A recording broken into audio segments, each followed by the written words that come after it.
saúde de qualidade é como uma pista de corrida. Na largada temos a prevenção. Aí passamos pelo acompanhamento de rotina. Se ficamos doentes, precisamos de atendimento emergencial. Às vezes, de medicamentos. Se for muito grave, de UTI. Se temos condições, vamos para a rede privada. Se não, para a pública mesmo. Na linha de chegada, o que importa no fim das contas é amparo integral.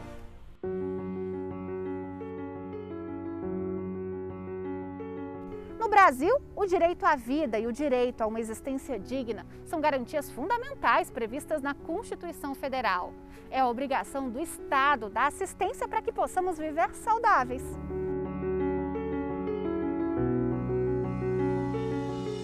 No Cidadania em Pauta de hoje, vamos falar de direito à saúde. O que o brasileiro pode cobrar em relação ao atendimento público, privado e à prevenção de doenças. O que o Poder Judiciário tem feito para garantir o bem-estar de cidadãos do nascimento à velhice. Os direitos humanos são nosso assunto preferido. Meu irmão, ele foi baleado. Com 2 horas de atendimento, ele precisava de um UTI. E não teve. A gente torcendo pela vida dele, para ele tentar se recuperar, sendo que ele precisa da UTI, né, do tratamento, e não tem. A gente fica naquela expectativa de conseguir e o tempo passando. O sofrimento aumenta, no caso. No mesmo ano em que Cleiton processou o Estado por uma vaga em uma unidade de terapia intensiva, o Brasil registrou mais de 1.300.000 ações judiciais relacionadas à saúde, segundo o Conselho Nacional de Justiça. União, estados e municípios gastaram, em média, 7 bilhões de reais para o cumprimento de decisões deste tipo. No mesmo dia a gente conseguiu a ação judicial, no caso, a liberação do juiz, né? Para que conseguisse um UTI. Quando a gente conseguiu, a gente correu para a Secretaria de Saúde e a Secretaria de Saúde achou um UTI disponível no Gama, que foi outro trabalho, porque ele estava em Ceilândia, ele teve que transportar ele de Ceilândia para o Gama, mais ou menos aí 25 quilômetros de distância, ele já mal, certo? E chegando lá para atender, demorou mais um pouquinho. Quando a gente apresentou, acho que foi o diretor do hospital, a gente apresentou o documento do juiz, aí rapidinho eles deram um jeito. Conseguiram a UTI. Pela legislação brasileira, os estados têm obrigação de investir pelo menos 12% do orçamento em saúde. Já os municípios, 15%. A União, independentemente das condições, precisa ajudar no financiamento do Sistema Único de Saúde em todas as etapas. Se ele tivesse sido atendido antes, talvez ele teria sobrevivido. Teve coisas que era para ser feito, mas não pôde ser feito porque não tinha UTI, não tinha um local adequado. Até então, no hospital, ele estava no meio do corredor. Não tinha nenhuma sala específica. A gente é assegurado por isso, né? A gente tem que ter o atendimento de saúde. Só que não tivemos.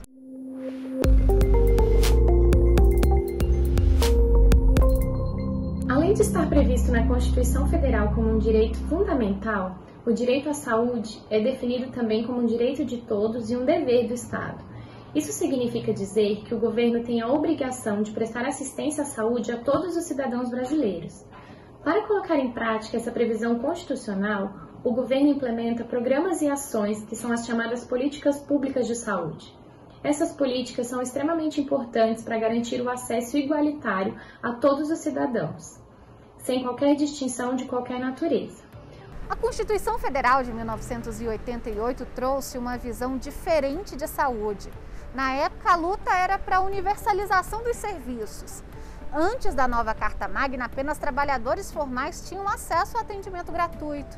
Depois dela, o direito foi garantido a todos os brasileiros. Artigo 196 da Constituição. A saúde é direito de todos e dever do Estado garantido mediante políticas públicas, sociais e econômicas que visem a redução do risco de doença e de outros agravos e ao acesso universal e igualitário às ações e serviços para sua promoção, proteção e recuperação.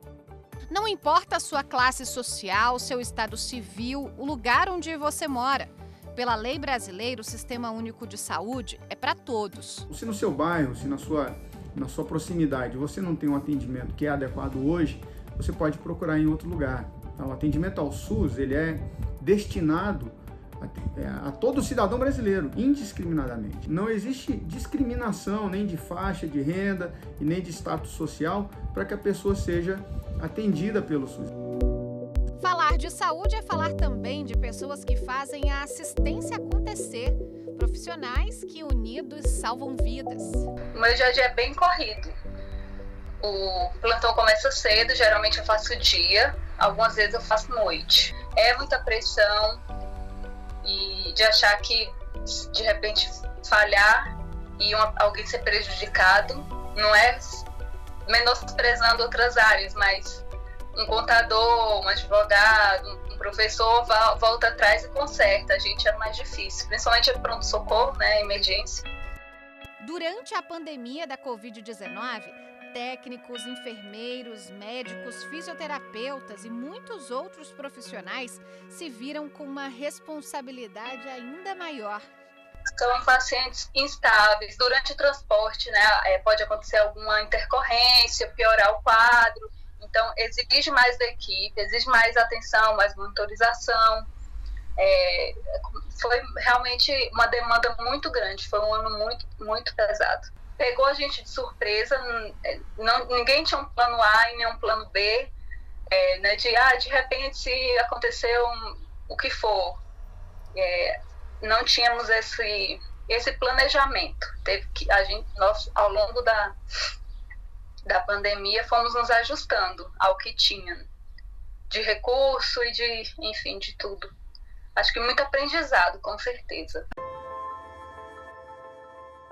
Começa pela preparação, a gente precisa sempre estudar, revisar os conteúdos, atualizar uma área que a ciência todo dia lança novos estudos. Eu acho que começar do básico, o pilar é realmente estudo, confiar na ciência.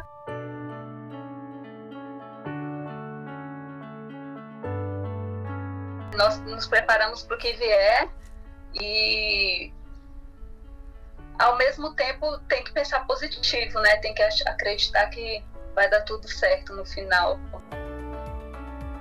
Você é um profissional de saúde desafiador? Todo dia. Todos os dias. Muitos desafios, muitos leões. Com o passar dos anos, o Poder Judiciário teve atuação determinante para garantir o acesso de todos à saúde, desde decisões judiciais até mediação com o poder público, para que a lei fosse cumprida. Vamos falar um pouquinho mais sobre esse assunto no próximo bloco do Cidadania em Pauta.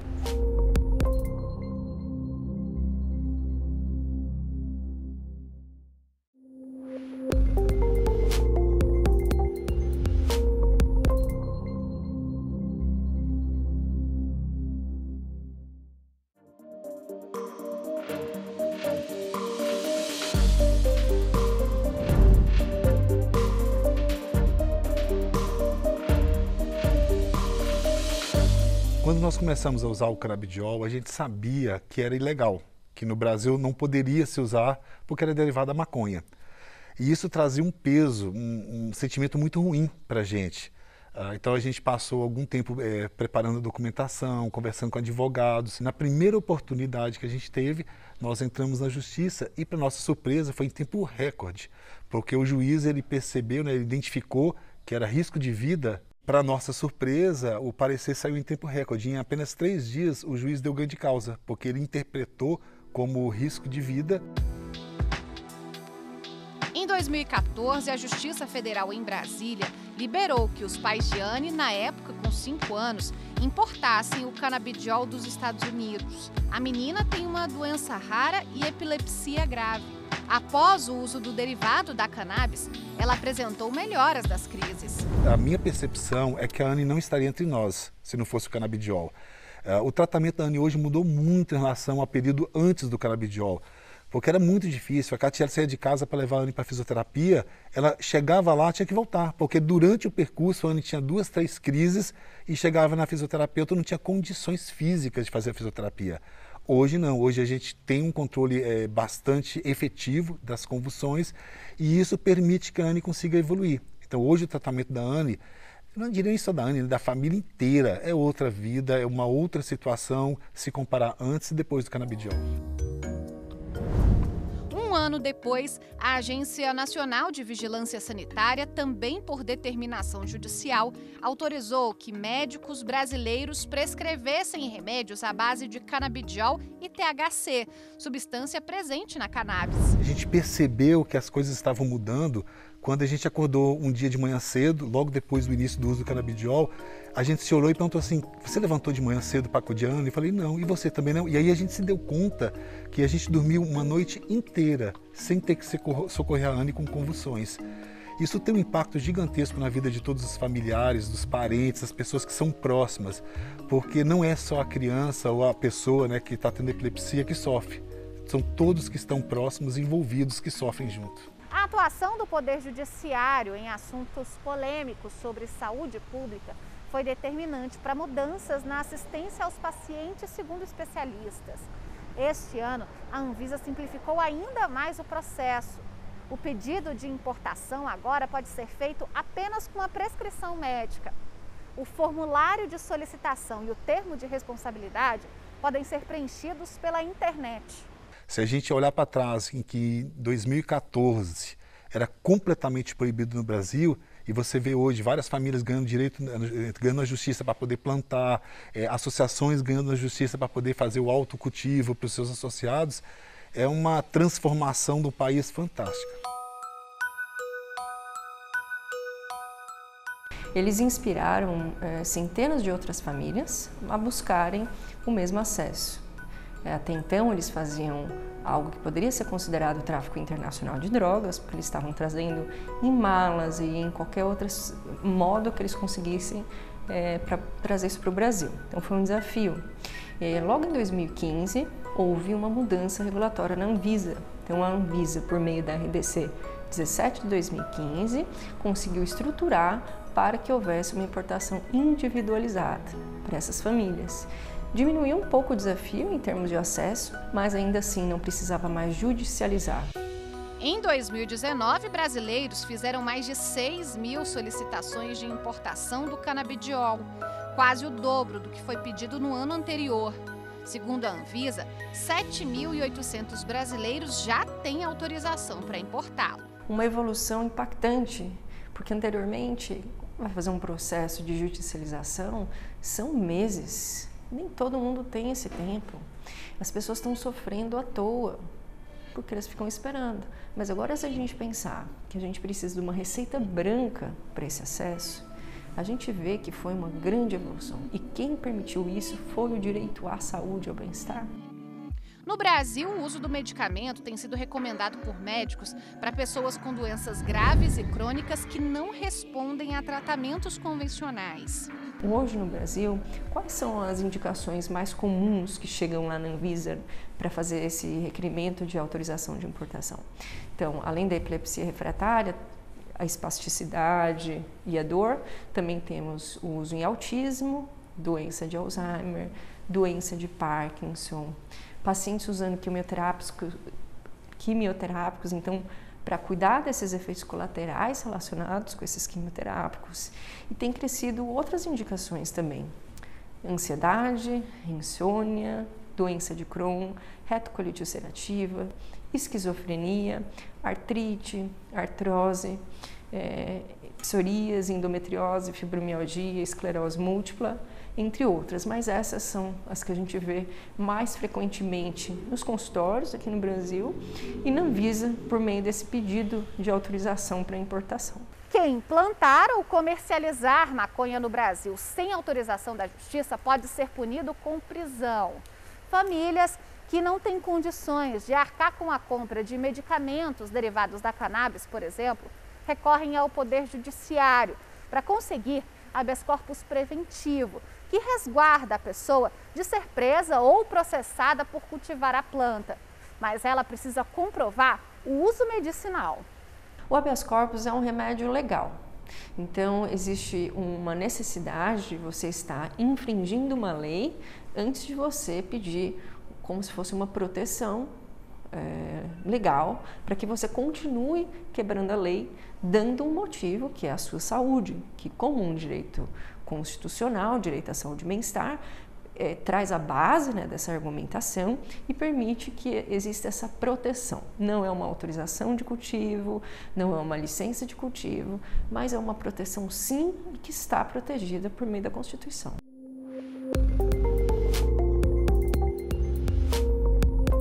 Esta equação entre o interesse de todos, que é a gestão da parte orçamentária referente à saúde, e as demandas, realmente constitui um problema muito complicado para ser resolvido em cada caso.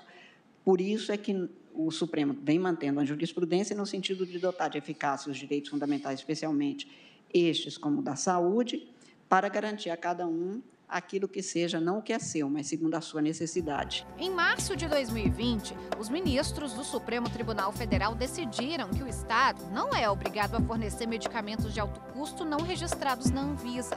Eles entenderam, no entanto, que existem exceções, desde que sejam cumpridos alguns requisitos para a distribuição dos remédios. Aqueles remédios que não estejam listados no rol oficialmente publicado pela Anvisa não devem, de regra, ser fornecidos pelos magistrados. No entanto, tendo em conta a importância deste bem que a Constituição protege, eu entendo que, em circunstâncias excepcionais, os remédios podem, sim, e devem mesmo ser autorizados. Os planos de saúde foram implementados no país para dar suporte ao atendimento do SUS. E as operadoras são obrigadas a cumprir regras rígidas para serem autorizadas a prestar o serviço. Vem saber o seu direito de usuário. É no próximo bloco do Cidadania em Pauta.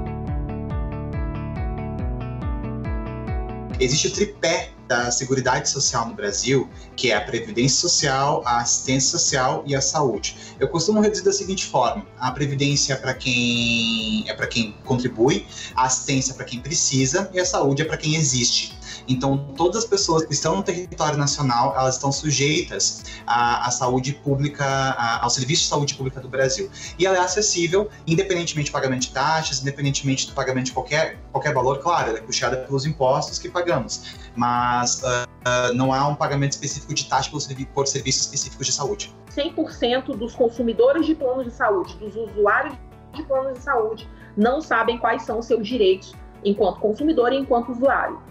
Cabe sim ao Estado, União, Estado, Município, prestar um atendimento público de saúde e, eventualmente, em ação regressiva, ajuizar em face do plano de saúde buscando esse ressarcimento. Mas a vida da pessoa, a saúde da pessoa em primeiro lugar. O maior problema dos planos de saúde hoje em dia é a questão dos reajustes, dos valores dos planos de saúde. O plano de saúde ele força o usuário a sair dele. Quanto mais você avança de idade, mais ele força a saída. Ainda que a pessoa tenha condições financeiras para arcar com aquele plano de saúde, ele força a saída por outros meios, seja uma negativa de tratamento, uma negativa de exame, uma negativa de leito de UTI, de internação. Os planos de saúde, de acordo com o Conselho Nacional de Justiça, estão nos degraus mais altos quando o assunto são processos no Poder Judiciário. Nos últimos 10 anos, o aumento de ações com esse tema foi de 130%, taxa de crescimento 2 vezes maior do que processos contra a rede pública. Especialmente na tutela coletiva, a Defensoria Pública da União não costuma ajuizar ações sem antes ter esgotado todas as formas de conciliação extrajudicial. Para o plano de saúde ter a abertura, ele precisa cumprir diversos requisitos. E um dos requisitos é a plena ciência que ele precisa prestar um atendimento subsidiário ao Sistema Único de Saúde. Isso, inclusive, a própria Agência Nacional de Saúde, ela quer a comprovação que aquele plano está sendo aberto para ajudar o SUS. Eu faço o check-up todo ano, né? Vou a todos os médicos, né? Ginecologista, cardiologista, né? Todos os tipos de gista que precisa, né? E faço os exames de sangue, de tudo que precisa, não é? Assim mesmo tem algum médico que às vezes, né, ainda não atende, você ainda tem que pagar a consulta, né? Porque não é todos que aceitam os planos.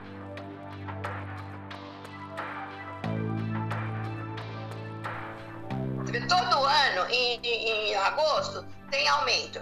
16,84%. A gente não teve nenhum por cento de aumento no salário. Como é que você vai pagar 18% de aumento no plano? Vai mais de 30% do meu salário. Agora você vê, eu tenho que pagar condomínio, pagar comida, remédios, né? Luz, internet, essas coisas todas que são básicas, mínimas, né? Água. Então, você vê, não dá, não tem como. No fim de 2020, a Agência Nacional de Saúde Suplementar suspendeu a comercialização de 12 planos de saúde. A decisão levou em conta reclamações dos usuários sobre cobertura assistencial. Os planos só vão poder voltar a ser comercializados se as operadoras comprovarem melhora na prestação de serviços. Você se vê sem onde você procurar, né? Então, vamos tentar a justiça, ver se pelo menos faz alguma coisa pela gente, né? Eu me sinto explorada pelo plano de saúde. Se você precisar de um hospital, como é que faz? Quem é que vai te colocar lá dentro? Você vai ficar na fila quantos meses? Eu acho um absurdo. Eu acho que não precisa de ser tudo isso. Tudo bem que a gente pague, mas uma coisa razoável. Seja justo. Precisa entrar na justiça para poder conseguir uma UTI. Então você acaba sendo obrigada a fazer isso, né? Quer queira, quer não, apertando daqui, dali, mas você, se você quer ter pelo menos um pouquinho de sossego. Talvez hoje a gente não tenha os melhores recursos, as melhores métricas, os melhores métodos, mas o programa foi implementado para que ele alcance essa excelência. E a nossa expectativa sempre é de que o cidadão também fique atento e exija o seu direito para que ele seja atendido e cumprido com muita excelência. Agora, com a pandemia, ficou cada vez mais escancarada a grandiosíssima importância da saúde pública. E a responsabilidade dos gestores de não só serem os fornecedores de medicamento, fornecedor de exames ou o que é que seja, mas também de grandes planejadores da saúde pública e da manutenção do bem-estar social. Especialmente num país tão marcado por desigualdades como é o Brasil, é muito importante avançarmos no fortalecimento da saúde pública, no fortalecimento de políticas públicas para manter a qualidade de vida dos cidadãos brasileiros. Garantir uma saúde de qualidade é obrigação do Estado e também das operadoras que se comprometem a fazer isso de maneira privada. Saúde e bem-estar são direitos humanos. O Cidadania em Pauta fica por aqui. As histórias que você acabou de ver também vão para a internet, para o site da TV Justiça e para o nosso canal do YouTube, TV Justiça Oficial. Até o próximo programa. Tchau!